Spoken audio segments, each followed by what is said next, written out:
Hello વિદ્યાર્થી મિત્રો, કેમ છો? મજામાં ને? શ્રી સત્યપ્રકાશ વિદ્યાપીઠ દ્વારા આયોજિત ઓનલાઈન શિક્ષણ પ્રણાલીમાં હું જલ્પા પરમાર આપનું હાર્દિક સ્વાગત કરું છું.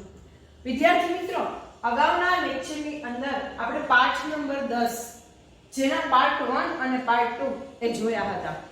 હવે તમે એનો વિચાર કરશો કે ડાયરેક્ટ પાઠ 12 કેમ? તો આપણા અભ્યાસક્રમની અંદર પાઠ નંબર 11 છે નહીં. તો પાઠ નંબર 12 એટલે સુભાષિતમ સપ્તકમ. સુભાષિતમ એટલે તમને ખબર જ છે કે તમે ધોરણ 6 થી લઈને અત્યાર સુધી અને હજી પણ ભણતા જ આવશો. સુભાષિત સપ્તકમ એટલે કે સાત સુભાષિતો. હવે સુભાષિત એટલે શું? તો પહેલો પ્રશ્ન આપણા મનની અંદર થાય કે સુભાષિત એટલે કે થોડામાં ઘણું બધું કહી દેવું. એક જ લીટીના કે બે જ લીટીના સુભાષિતની અંદર આખો સારાંશ આવી જતો હોય કે થોડામાં ઘણું કેવું, સાગરમાં ગાગરમાં સાગર ભરી દેવું કામ કરતું હોય ત્યારે શું કહેવાય છે? સુભાષિત. તો જોઈએ, સુભાષિત એટલે સુંદર યુક્તિ અથવા સુંદર પંક્તિ અથવા બોધવચન. બોધવચન એટલે એમાંથી કંઈક આપણે શીખવા મળતું હોય. સંસ્કૃતના સુભાષિતોમાં અનેક વિશેષતા છે. એ સુભાષિત કેવી રીતે કામ કરે છે? તો કે સાગરમાં ગાગર ભરી દેતા લઘુ પદ્યો હોય છે. જનજનના કંઠે ગવાતા રહીને સતત વહેતા રહે છે. વ્યક્તિને જીવનનું ભાથું પૂરું પાડે છે. બીજું, સંસ્કૃત સુભાષિતો વૈશ્વિક ભાવનાને પોષક અને તોષક છે. વૈશ્વિક એટલે કે હાલની જે પરિસ્થિતિઓ છે એની જે ભાવનાઓ છે એને પોષક અને તોષક બને છે. એટલે ભારતીય સંસ્કૃતિની અંદર જો ઉમદા વિચારો મેળવવા હોય, શ્રેષ્ઠ તો એ કામ કરતું હોય છે સુભાષિત.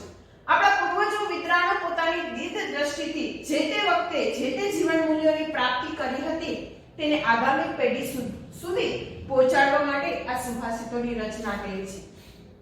આપણા પૂર્વજો વિદ્વાનો છે એની વિચારસરણી કેવી હતી, એનો દ્રષ્ટિકોણ કેવો હતો, એના જીવન મૂલ્યો કેવા હતા, એને પહોંચાડવા માટે આગળની પેઢી સુધી પોતાના વિચારોને વહેતા કરવા માટે એક સુભાષિતોની રચના કરી. જે સુભાષિતો અત્યારે આપણે સમજીએ છીએ કે એના દીર્ઘદ્રષ્ટિ, એની દ્રષ્ટિકોણ કેવો હતો, એના જીવન મૂલ્યો કેવા હતા, એની રચના જોવી હોય આપણા પૂર્વજોની તો એ સુભાષિત દ્વારા એ દ્રષ્ટિકોણને, એની જીવન મૂલ્યોની રચના થઈ છે જે સુભાષિતોની અંદર જોવા મળે છે. પ્રાચીન સમયના આ સુભાષિતો આજે પણ એટલા જ પ્રસ્તુત છે. કોઈ પણ જાતના ભેદભાવ વગર માણસની અંદર આદર્શ અને આનંદપ્રદ જીવન જીવવાનો માર્ગ કંડારી આપે છે. કોણ? તો કે સુભાષિત. કોઈ પણ જાતના ભેદભાવ વગર સુભાષિત એવી રીતે છે કે જેની અંદરથી કંઈક ને કંઈક આપણે શીખવા મળતું હોય છે. સુભાષિત ફક્ત સાંભળવાના કે જોવાના કે અનુભવવાના નથી હોતા, પણ એની સાથે એની અંદર આવતા જે વિચારો છે, એની આવેલા જે દ્રષ્ટિકોણ છે એને આપણે આપણા મગજની અંદર ઉતારવાનો છે, નિષ્ઠાપૂર્વક આપણા જીવનની અંદર એનો અમલ કરવાનો છે. એટલે આપણે સુભાષિતને શ્રેષ્ઠ ગણીએ છીએ. ચાલો તો પહેલા સુભાષિતનો જોશું આપણે. શને પંથા શને કંથા શને પર્વત રંધનમ શને વિદ્યા શને વીરતમ પંચતાની શને શને. વિદ્યાર્થી મિત્રો, ખાસ કરીને શ્લોક નંબર 1 શ્લોક પૂર્તિ માટે પણ આઈએમપી છે અને તમારા અર્થ વિસ્તારમાં પણ પૂછાય છે. બરાબર? શને પંથા શને કંથા શને પર્વત રંધનમ શને વિદ્યા શને વીરતમ પંચતાની શને શને. શને એટલે કે ધીમેથી અથવા ધીમે. પંથા એટલે કે માર્ગ અથવા રસ્તો. ધીમેથી માર્ગ કાપવો. શને કંથા, શને એટલે ધીમેથી અથવા ધીમે. કંથા એટલે કે ગોદડી બનાવવી. શને એટલે કે ધીમેથી. પર્વત રંધનમ, ધીમેથી પર્વત લંઘનમ, લંઘનમ એટલે ઓળંગવો, પસાર કરવો, પાર કરવો. ફરીથી એક લીટી કરાવું છું. ધીમેથી માર્ગ કાપવો, ધીમેથી ગોદડી બનાવવી, ધીમેથી પર્વત ઓળંગવો. 3 બાબત થઈ. શને વિદ્યા, શને એટલે ધીમેથી અને વિદ્યા એટલે કે આપણે જે વિદ્યા પ્રાપ્ત કરવાની હોય છે એ ધીમેથી વિદ્યા પ્રાપ્ત કરવી. શને વિત્તમ, શને એટલે ધીમેથી અને વિત્તમ એટલે ધન કમાવવું. બરાબર? ધીમેથી ધન કમાવવું. પંચતાની, પંચ એટલે 5, તાની એટલે આ 5 બાબતો શને શને ધીમે ધીમે થાય છે. કઈ કઈ 5 બાબતી?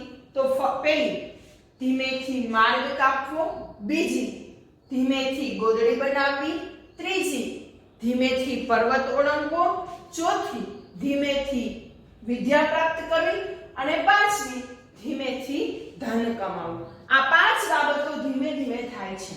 હવે શ્લોક નંબર 1 ની અંદર હવે આ 5 બાબતો ધીમે ધીમે થાય તો એમાં શું કરવાની જરૂર નહીં.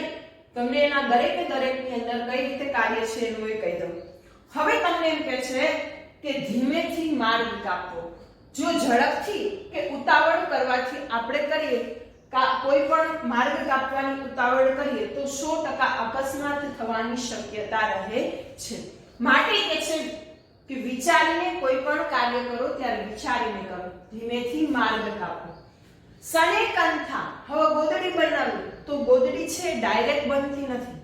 એના માટે પહેલા વ્યવસ્થિત ગોઠવવું પડે, બધા કાપડને સરખી રીતે ગોઠવવા પડે છે, ત્યારે આખો એ ફર્મો તૈયાર થાય છે અને ત્યારે આખી એ ગોદડી બનાવવાની શરૂઆત થાય છે, પછી એ ગોદડી બને છે.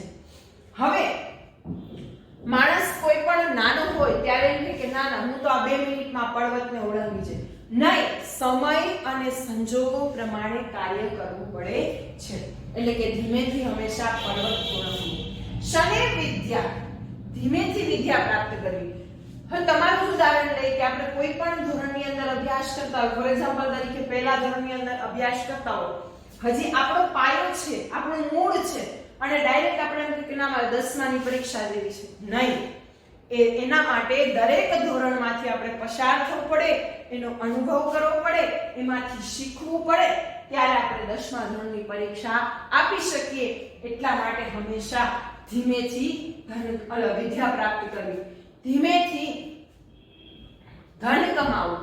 માણસ જેટલી નિષ્ઠાપૂર્વક પોતાના કાર્યથી જો ખુશ હોય, પોતાના કાર્યથી કહીને કે શ્રેષ્ઠ હોય, ત્યારે માણસ હંમેશા જેટલું કમાય છે એમાં સંતોષ માનતો હોય ને તો માણસ આરામથી પોતાના કાર્યને હંમેશા પસાર કરી શકે છે, પણ એ શ્રેષ્ઠ રીતે. બરાબર?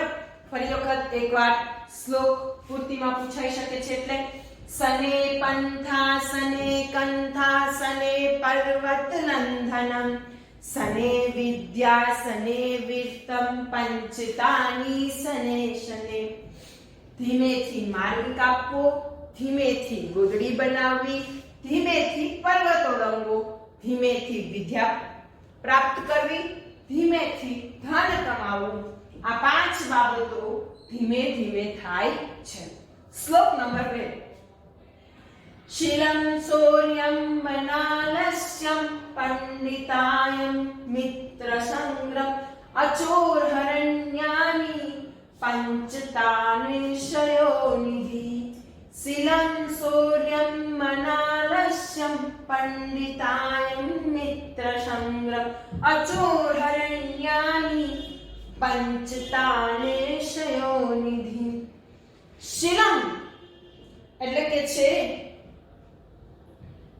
સારું ચરિત્ર, શૌર્યમ એટલે કે બહાદુરી અથવા શૂરવીરતા.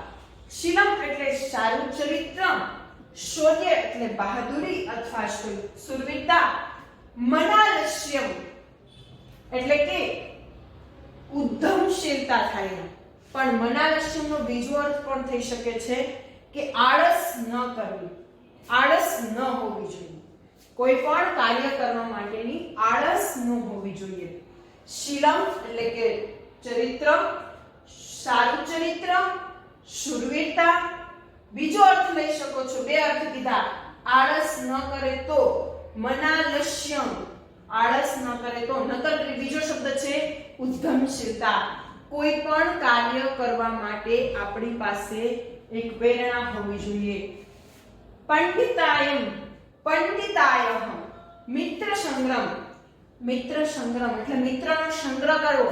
પછી એ કેવા મિત્રોની વાત કરવામાં આવી છે કે શ્રેષ્ઠ સારા મિત્રોનો સંગ્રહ કરવો. ફરી વખત પહેલી લીટી કરાવું છું. સારું ચરિત્ર, શૂરવીરતા, ઉદ્યમશીલતા, પંડિતાઈ અને સારા મિત્રનો સંગ્રહ. અચોર હરણ્યાની, જ્ઞાની એટલે આ, અચોર એટલે કે ચોર ચોરી ના કરે ત્યાં, અચોર હરણ્યાની એટલે કે ચોર ચોરી ના કરી શકે ત્યાં સુધી. પંચ એટલે પાંચ.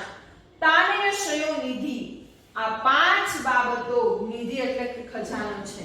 પણ તમને તો પાંચ બાબત ઉપર જ કહી દીધી ને, બરાબર? સારું ચરિત્ર, શૂરવીરતા, ઉદ્યમશીલતા, પંડિતાઈ અને મિત્ર સંગ્રહ. આ પાંચ બાબતો આવી ગઈ. તો અહીંયા તો છઠ્ઠી બાબત થઈ.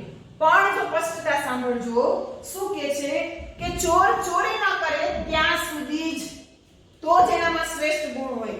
પણ ચોર હંમેશા શું કરવાનો હોય છે? ચોરી કરવાનો જ હોય છે. એની અંદર નો ગુણ રહેલો છે, એનો અવગુણ છે.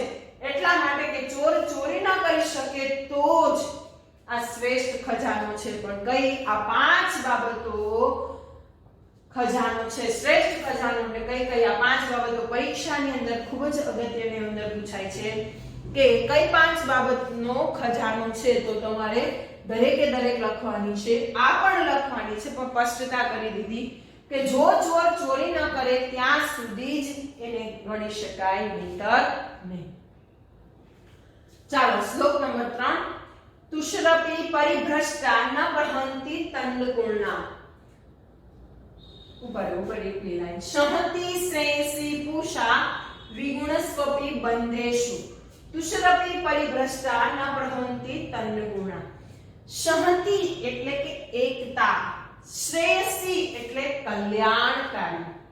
શહતિ એટલે એકતા, જે સંગઠન હોય છે એ કહેવાનું છે.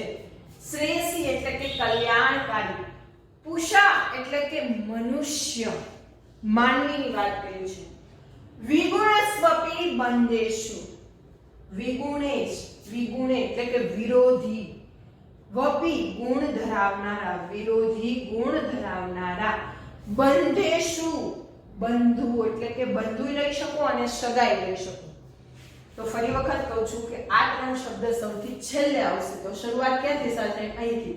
વિરોધી ગુણ ધરાવનારા સગાઓમાં પણ, વપી, અપી એટલે પણ, વિરોધી ગુણ ધરાવનારા સગાઓમાં પણ એકતા, કલ્યાણ, માણસોની, ઉષા એટલે માણસોની અથવા મનુષ્યની એકતા કલ્યાણકારી હોય છે.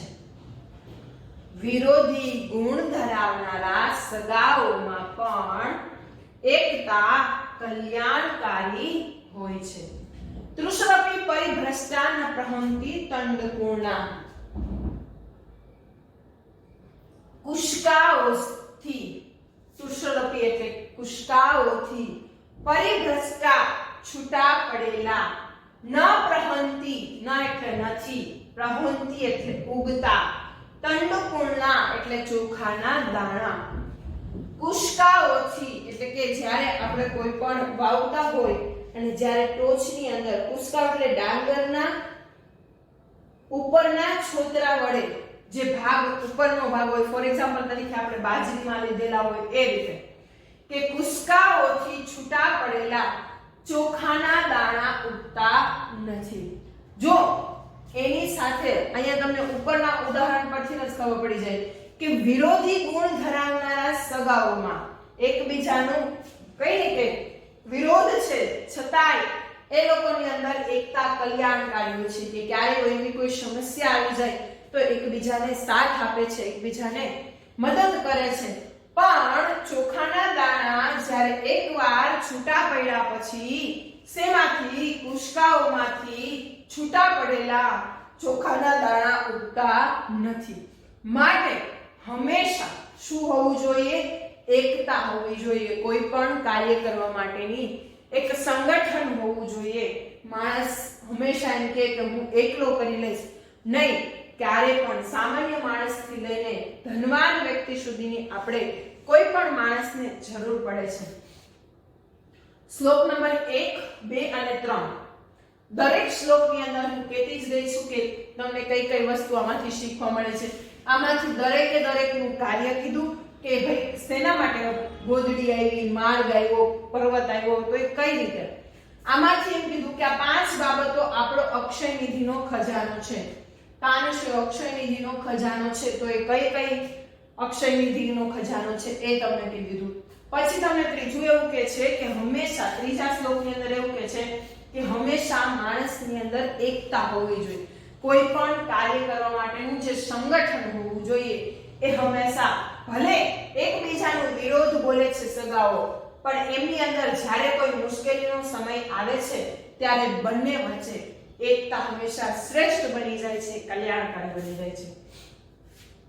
શ્લોક નંબર 4 નાસ્તિ મેઘસમ તોયમ નાસ્તિ ચાતમ સંબલમ નાસ્તિ ચક્ષુસમ તેજો નાસ્તિ ધાન્યસમ પ્રિયમ. નાસ્તિ એટલે નથી, મેઘસમ, મેઘ સમ એટલે મેઘ સમાન. નાસ્તિ એટલે નથી, મેઘ સમ એટલે મેઘ સમાન, તોયમ એટલે જળ. મેઘ સમાન જળ નથી. નાસ્તિ ચાતમ સંબલમ, નાસ્તિ એટલે નથી, ચાતમ સમ એટલે આત્મા સમાન, બલમ એટલે બળ નથી. મેઘ સમાન જળ નથી, આત્મા સમાન બળ નથી. નાસ્તુ ચક્ષુસમ તેજો, નાસ્તિ એટલે નથી, ચક્ષુસમ એટલે આંખ સમાન, તેજો એટલે તેજ નથી. નાસ્તિ ધાન્ય સંપ્રિયમ, નાસ્તિ એટલે નથી, ધાન્ય સમ એટલે ધાન્ય સમાન, પ્રિય નથી. સૌથી સહેલામાં સહેલો, મેઘ સમાન જળ નથી, આંખ સમાન બળ નથી, આંખ સમાન તેજ નથી અને ધાન્ય સમાન પ્રિય નથી. હવે શ્લોક નંબર 4 ની અંદર શું કહેવા માંગે છે કે સૌથી શ્રેષ્ઠ ગણવું હોય, કોઈનાથી ચડિયાતું ગણવું હોય તો એ સૌથી મેઘ સમાન પાણી નથી. ચાતમ સમાન પોતાના આત્મબળ ઉપર હંમેશા નિર્ભર રહેવું. હંમેશા આંખોનું તેજ કેવું હોય છે, આપણે ગમે ત્યારે કે કોઈ પણ વ્યક્તિના સહારાથી કાર્ય કરવાથી નહીં, પણ માણસ પોતાના આત્મબળથી, પોતાના આત્મવિશ્વાસથી જો કોઈ પણ કાર્ય કરે તો એ કાર્ય કેવું બને છે? શ્રેષ્ઠ બને છે. તો વિદ્યાર્થી મિત્રો, આજના લેક્ચર માટે આટલું જ. શ્લોક નંબર 1 થી 4 સુધી આપણે સમજ્યા છે. ફરી વખત 4 નું રિપીટ કરાવી દઉં છું. ધીમેથી માર્ગ કાપવો, ધીમેથી ગોદડી બનાવવી, ધીમેથી પર્વત ઓળંગવો, ધીમેથી વિદ્યા પ્રાપ્ત કરવી, ધીમેથી ધન કમાવવું. આ 5 બાબતો ધીમે ધીમે થાય છે. શુરવીરતા, સારું ચરિત્ર, શુરવીરતા, ઉદ્યમશીલતા, પંડિતાઈ અને સારા મિત્રનો સંગ્રહ, ચોર ચોરી અને ચોર ચોરી ન કરે ત્યાં સુધી આ 5 બાબતો અક્ષય નિધિ ખજાનો છે. બરાબર. પછી વિરોધી ગુણ ધરાવનારા સગાઓમાં પણ એક માણસોની એકતા કલ્યાણકારી હોય છે. ગુસ્સાઓથી છૂટા પડેલા ચોખાના દાણા ઉગતા નથી. મેઘ સમાન જળ નહીં, આંખ સમાન બલ નહીં. ચક્ષુ સમાન એટલે કે આંખ સમાન તેજ નથી અને ધાન્ય સમાન પ્રિય નથી. તો વિદ્યાર્થી મિત્રો, આજના લેક્ચર માટે આટલું જ. જય હિન્દ,